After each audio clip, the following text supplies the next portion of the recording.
Hello, and welcome to the 12th and final episode of the Rest is Lean podcast. Final ever, Alan. That's Final for series two, shall I say. dropped a bomb there, John. Notice I put enough pause there, okay? You can edit that. So you've got to do some work with the editing, John. So there you go. All I'm right. not editing Would you, that. would you rather we do it again? No, no, no, Oh, no, okay. they Get they on know with who it. we So are. anyway, so the Rest is Lean podcast, series two, episode 12, the last one of this series. We've had a great run of these 12 episodes, guys. I hope the subscribers out there have enjoyed it. So much so that the subscriber list has grown immensely in recent weeks. So thank you for that. And as ever, if you haven't yet subscribed, you're watching this for the first time, please, please, please do feel free to press the button below and subscribe. And also, what we do crave for are your comments and your questions. The email, if you don't know it already, is John. The rest is lean at gmail.com on the list. That's what I Brilliant. had written down. It's been a long time since we put John on the spot for the email. A long time. So well done there, John. Practicing now. Okay. So anyway, listen, I'd like to wrap up the series, guys. We've had a couple of questions from some of our audience, and one of them that's come along is a question around the tools of lean manufacturing. If you only had time to train a newbie to lean and all good things improvement, one tool, which one would it be and why? So who wants to take that on first? I'll have a little crack at that one. I think that the best place to start is with the 8 wastes or 7 wastes, depending on who's telling you about them. And why do I think that? The 7 wastes, the 8 wastes gives you some philosophy, gives you some new eyes, or a new way of going out onto the shop floor and looking around, which allows me to almost say go look see, or Gemba walks is a tool that I'm choosing. No, I'm only choosing one. I'm choosing 8 wastes, 7 wastes. And also, I think there's some nice little twists in the subject to get somebody who craves knowledge, craves tricks, engaged with the subject. Because I think one of the challenges for us to get people excited about lean is we do want the brightest, we do want the best, but ultimately the tools and techniques are really simple. And that doesn't always engage with them. So things like, yes, I can talk to you about what we mean by each of the 7 wastes, but I can never give you a complete list of what you would see Mm. because it's context specific. There's ways of interpreting it into transactional environments, which are different to production environments. There's ways of interpreting it into software. There's all sorts of ways of twisting this one subject. And then there's nice tricks like if you're struggling to see waste, don't. Part of the subject is understanding value add, non-value add in waste. Mm. Work out what the value add is, spot it, separate that in your mind from everything else you see. Everything else is up for grabs. Just ignore the value add. I think there's lots of great nuance in there, and you can't describe any of the 7 waste stuff without alluding to so many of the other tools. Yeah. I'll go 7, 8 wastes all day. Thanks, John. What about yourself, Russ? Al, you're going to start throwing things at the screen now. Oh, I'm yeah. going to swerve. I'm going to swerve the question because John, that was beautifully articulated, and I agree with all of that, and I disagree with it fundamentally. Yeah, now we're going to play the trained by Toyota card. No. We're gonna play a different game now. So I'm going to swerve the question, then I am going to answer it, Alan, because otherwise you'll start crying at some point. So my answer to the question is which one tool would you train a newbie in first? Is none of them. it's also situational that assuming you've recruited a decent newbie with a decent brain and a bit of get up and go, I it's like asking a doctor which medicine is best for everything. Um, what you get them into first depends on where they are, the situation they're in, the business they're in, what the customer pain is, where the financial position of the business is, what the capability of the people is, what the process capability is. Um, so it depends. And I buy that there are some basics that are non-negotiable everywhere. That's you don't hurt your people. You have a product portfolio that makes money overall. You collect the voice of the customer for quality and you make your processes stable. So any of those is useful. But I think if somebody is asking us to train a newbie, then our skill is deciding what would have the biggest bang for the buck for that newbie in that particular business. Having said all that, I'm now going to answer the question now. And I'm going to take two. So I mention this podcast is mainly rambling. This is what we mean by rambling. I don't like the question, but I'm going to give you two. First of all, I'd want them to understand 80/20 thinking and the ability to really think and understand how to draw a Pareto chart. And the second one is I'd want a newbie to spend time in other functions that work in the business to get empathy for their pain. It's not a tool, but I'd want if they're in quality to spend time in engineering operations. If they're in operations, I want them to spend time in maintenance. I think you'll make a lot of headway with a newbie if they can think 80/20 vital few and if they can walk in other people's shoes and understand their pain. Well, I think to be fair, Russ, that go experience stuff kind of does fall into one of the tools if you allow yourself Gemba walks as a tool. I think part of Gemba walks is just go out and experience. And you can do a formal Gemba walk, or you can say, tell you what, I want to go on the packing line for a bit. It's Gemba walk. It's Gemba do, actually. Well, in that case, John, perhaps the best thing you can do is if you're not bringing in a new online associate direct operator, is whoever it is spends time making whatever it is you make for a few days. That might be the best tool. That's a really good point. There's two things I wanted to pick up there, Ross and John. Is number one was experience in other areas within the business. So I don't know about you guys, but if I've ever joined an organization, one thing I've been really fortunate enough for new employers who've employed me has been able to actually do that. So actually spend time, in some cases up to a month, where I've been able to spend time in in both offices and the shop floor and have a day in the life. Yeah, that's useful. Because, two-way traffic, you really feel what's going on. Okay. But also I like it. If you've been in roles of leadership or managers of people, then it's a great way to try and earn trust and respect with people because you're in a position or potentially going to be in a position of seniority and you're allowing to come down and be there and be part of all the crap that they're having to face day in and day out and really respect that. So that's one. The second thing I was going to say, John, you mentioned wastes, okay, which was going to be mine. Okay, so I'm using this to ramble on so I can think of what my second one would be. But it got me thinking again whether you consider 7 or 8 wastes depending on who you're with. When we were trained, obviously we always had overproduction as number one. Yeah, the mother waste. Say again. The mother waste because the mother waste exactly. Yes. Right. And just the side question I was going to add to this was I've never ever lost sight of that, and rightly so. And what really gets my goat sometimes is all these mnemonics,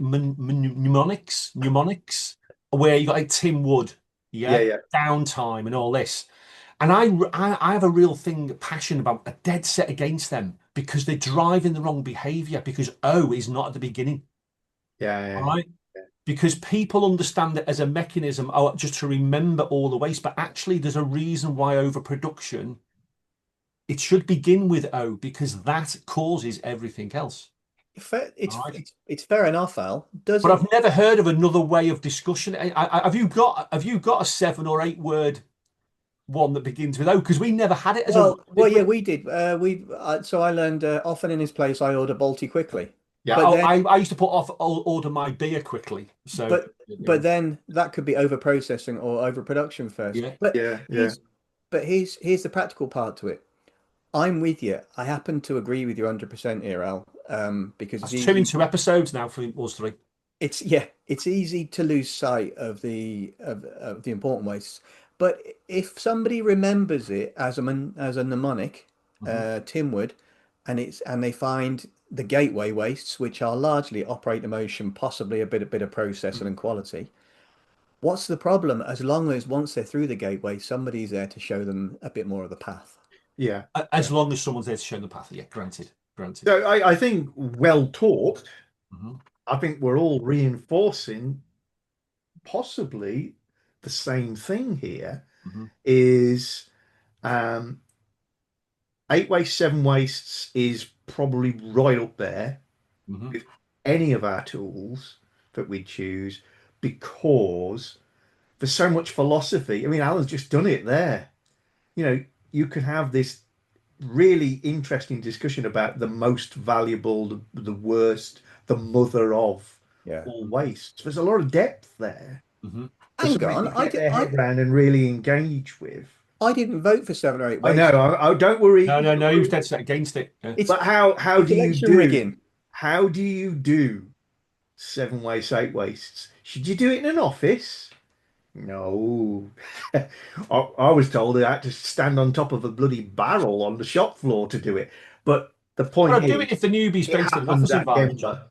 It happens by going out there and experiencing, feeling, and seeing what goes on in the real world. So I think as a suite of two, Right, a counter I, argument, John. A counter argument. Most factories aren't safe enough, I think. As in, people are not safe enough, and things like forklift trucks around people are not safe enough. Why would we chirp on about seven wastes? And yes, safety is inherent with them, but it's buried within there. It's not front and center. mm, If we haven't got people acting and behaving safely in a factory, so that sooner or later someone's going to get mowed down, mm, surely some kind of tool related to safety awareness, behavioral safety, something like that is first. yeah, I would see the safety stuff. I mean, I think you're right. It's super critical, and it should be implicit within almost all the tools that we deploy. You know, standard ops is safety is about paramount. the best, safest way to do. They're all implicit because we understand the tools quite well and what we're trying to achieve. But to your point, if you were telling people that, if I was telling people that eight wastes should be your primary function, I would be wrong over and above safety, both morally and from a productivity point of view. Hmm. And nothing will close you quicker than safety issues. For most people and for most businesses, and sort of Maslow's triangle, you would say the safety part is it's a hygiene factor. It's got to be there. It Yeah. should be it should be a given. I know it isn't. Hmm. And when we're talking to a newbie who's going to be entering this world of lean continuous improvement OPEX, part of what we're going to do is share something with them that's giving them inspiration. Yeah. Let me let Um, Go on, mate. sorry, Al. Let me put it a different way then, and answer this, Al. So, um, rather than 7 or 8 wastes, Hmm. I mentioned 80-20 thinking Pareto. Hmm. Let me put a scenario to you. Would you rather have a newbie who could go and look at waste and identify waste on a non-constraint or in the wrong area, or would you rather have a newbie who could at least identify the right place to work, whether that's through 80-20 thinking, then my number one defect is off line A, so I'm going to go and look at that.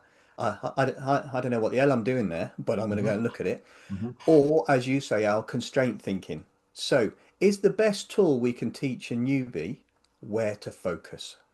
Uh, to answer your question, I would still start with waste But because at but least where, Al? Waste on a non-bottleneck. I'm just getting them to open their eyes in terms of where they're working. Whether not, I'm answering your question. Yes, I would much rather them gain You the know what you were opportunity. doing here, Russell. You know he's Mr. Constraints. He's Apparently come And I not with know, now. and I'm going to answer it. Apparently I not. am answering it favourite, and you've exactly. gone, I'm conscious. but Noel, I'm totally it's conscious of where I'm going with constraints. this. Okay, I'm totally conscious of where you're going with it. It's not a problem, right? The answer to your question is yes, I would. I would, because from a newbie's perspective, I'm taking it from the angle is they are coming in. This could be an operator on the shop floor. Okay. It's a toss up between am I trying to generate an understanding of what the constraint is in the overall business against highlighting the opportunity that they potentially could affect in their area? I would take that any day as opposed to the constraint. If I was with a number of managers who have got ownership over the P&L, then I might start with a bit of both. Yeah. You're generating the eyes and the passion to want to improve, irrespective of where they are in the food chain, if that makes sense. Which takes us back, Al. You've touched on something important there. Maybe the best tool for a newbie is given that newbie an understanding what tends to float their boat, whichever tool gets them most excited about Yeah. pursuing improvement. But they don't know what they don't know, do they? Well, no, but surely a part of our skill is being able to find out a bit about them. Somebody might make steam engines in their spare time. Somebody might be an elite athlete in their spare time. Finding out something about them and then introducing the tool in some kind of appreciative inquiry way. Don't train people to a gap. Mm-hmm. Give people something that will take their natural interests and bias further, and then let them free. Because Yeah. that momentum that you create, you've then only got to steer rather than overcome inertia. Got you. Okay. Well, that's a valid point. I agree with you, Russell, but again, I can see the bear trap. He's luring us out towards saying, no, Russell was right when he said you can't select a tool. We can't select a tool because it's case by case. Well, Now, we're a democratic team here, John, and it's 2 versus 1, so we win. yeah, we're not. I haven't picked because I haven't done mine yet. You have. We're a benevolent autocracy here, Al. No, I was told. Look, I don't even know what that means. I was trying to buy myself some time to scramble for another one. You then picked on 80/20, Russ. Yeah. Which was data. Good call. Fair enough. Okay. So, I'm with you all the way in terms of that one. Start separating hearsay and conjecture from the real facts.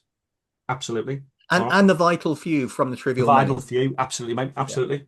And so the next one, because you've mentioned that, I probably would then go, the next step would be standard work, but I'd go standard work light.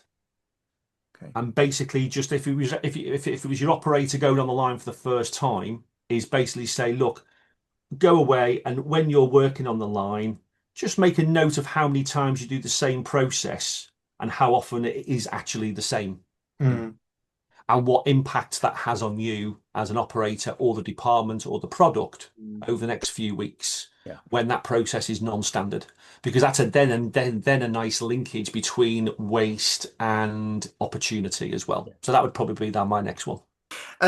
Now, favorite tool. I can tell you what my favorite tool is every day of the week and twice on Sunday. Me. Line balance. Freaking love line balance. Oh, you love it. Always You have, love it. always You will. love that. You love that. Favorite John? tool, Al? Yeah. Favorite, just favorite. The one you like. Russell's my favorite tool. If I had £1 for every time, You'd have £2. I'd have £2, yeah. It would be a toss-up between doing a waste elimination exercise and a bit of SMED. All right. Good choices, John. Problem solving. Yeah, it's fun problem solving as well. Yes, 8D. Yeah. Again, it can be so boring if you taught it wrong, but I felt I was taught it right, and I enjoy it so much. I feel like Sherlock Holmes every time I get involved. I tell you what, John, if you'd have opened with problem solving rather than 7 or 8 wastes, I'd have probably been on your side.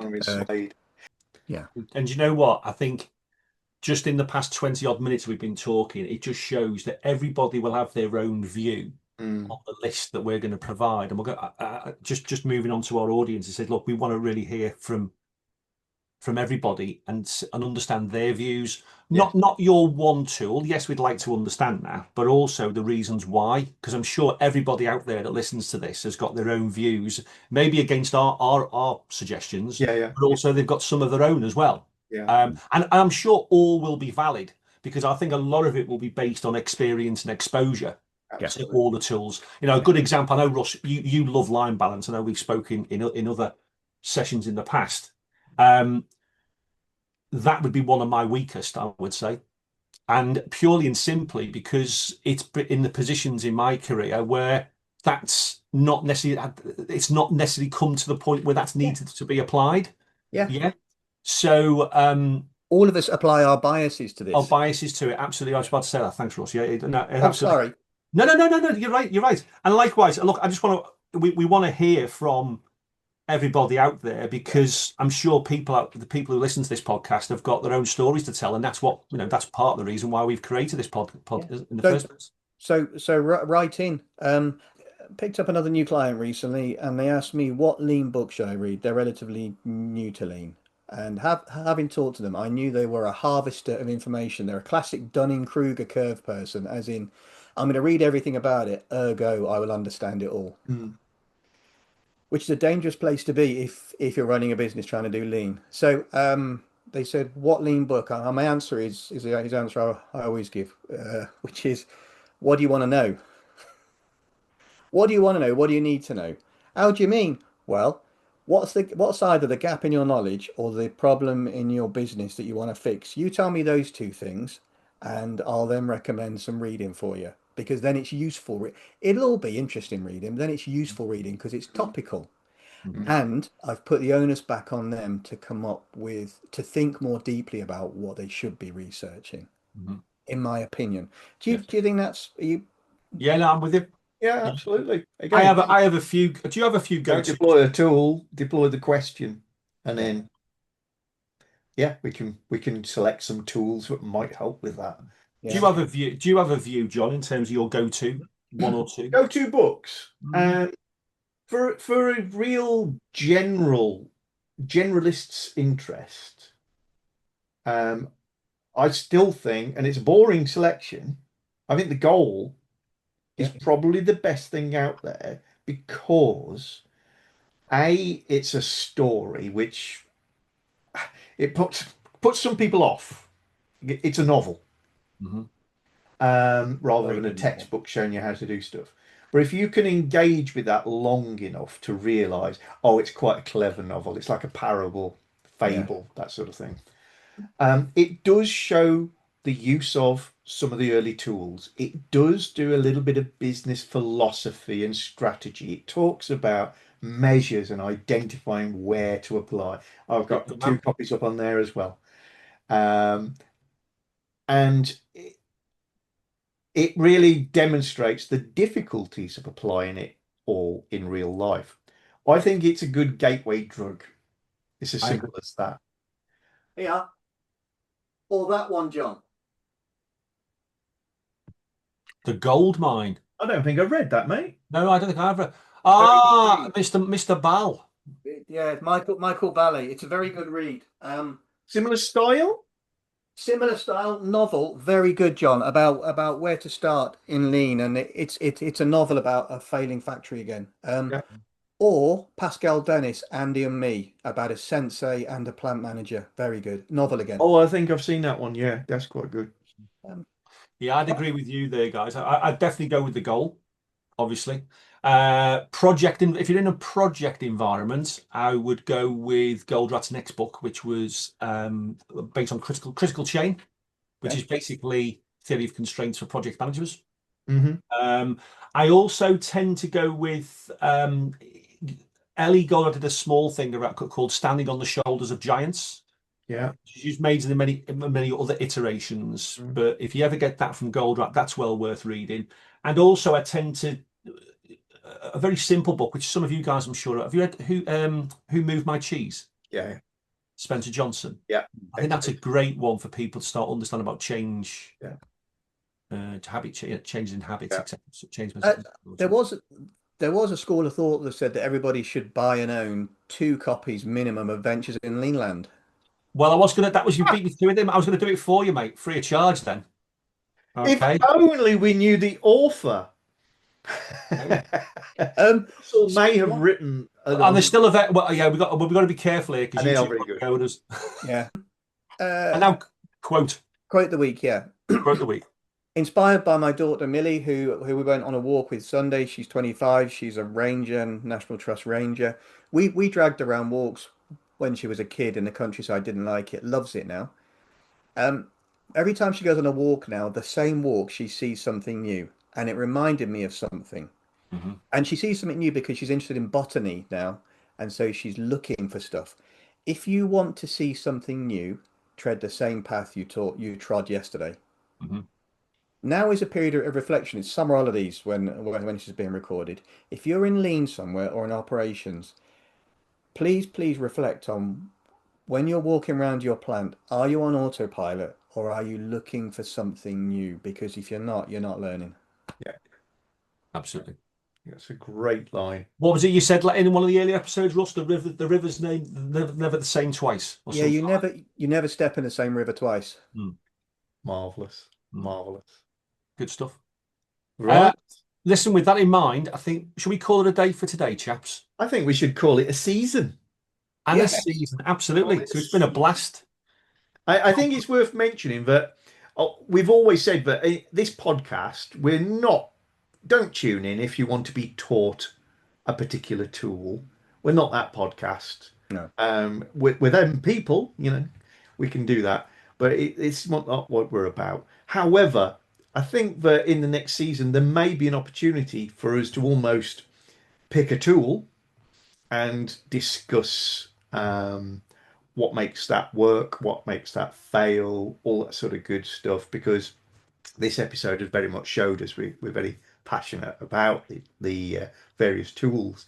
So yeah, please take the opportunity to look back at the list that came up on the screen if you want a reference of the basic tools of continuous improvement, OPEX, lean, etc. And yeah, as Alan said, comment, send us an email. Which are your favorites? Which one would you deploy with a newbie? Or even, John, Al, Russ, please talk some more about SMED.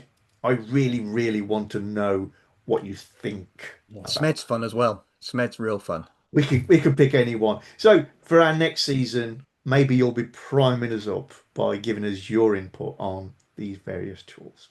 Yeah, that's good. No, good shout there. You're well. Any closing comments for the season for you, Ross? No, I've talked enough. I could do with talking less. I agree with Russell. Russell could do with talking less. To be honest with you, I think it's quality with Russ as opposed to quantity with Yeah, me. we'd like some quality, please, Russ. One thing I will say, guys, series 2, it's gone really quickly, and the old phrase "time flies when you're having fun." So I look forward to series 3 with you. So look, drop us a line. You know where to go. In case you don't know, Russ, it's I'm trying to talk less and bring more quality at gmail.com. and when you get the kickback from email regards that, John, where should they then go? They can try the rest is lean at gmail.com. Perfect. So eloquently put. Thank you very much. Guys, it's been an absolute blast, like I say. Thanks for everyone who's listening. Keep joining in, and we'll see you in the next episode and the next series. Thanks, guys. Bye. Bye.